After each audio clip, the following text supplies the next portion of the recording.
So ngayong games, hindi ko muna sabihin ng pangalan kasi malalaman nila kung ano yung gagawin nila. So ngayon, ang gagawin ko, o piliin ko muna sila kung ano yung gusto nilang gamit. So ngayon, ano gusto mong gamit? Pili ka. Siyang. Okay. Ikaw, Will, pili ka. Ikaw. Oh, walang choice. So, yan. Okay, sige. So, ngayon, ang games ay blow the candle using the thing that you hold. Pwede na. Use your mouth. Eh, kukunin yung candle. Talo ay merong 1,000 pesos. Yes.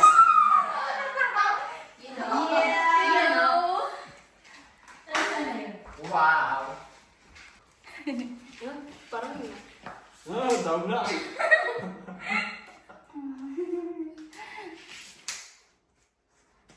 So, yung kay Boy, pwede mo gamitin yung mouth mo. Ganun mo ba? Pwede yan. Matigas man yan. Oh. Pwede yun. Pwede Yung gawin sa'yo, kasi meron yung number 3. Yung mouth ang gagamitin mo, ipasok mo dyan sa mouth mo, tapos number 3 ang gamitin mo. Kung nanalo ka nga yan. Yung sa'yo, David mo na. 300. sige. Yan, hindi ka dagas siguro Okay. ako. Kanis yun. 1, 2.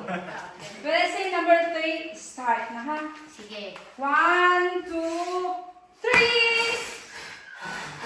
Parang Mario ata lang. Wait, cut. So ngayon kasi, masyadong malayo sila. So, ulitin natin, papalapitin natin sila sa kanila. 1, 2, 3, start! Oy. Sino na ako nananaman? Tingnan sa video. Winner ngayong games na to. The winner is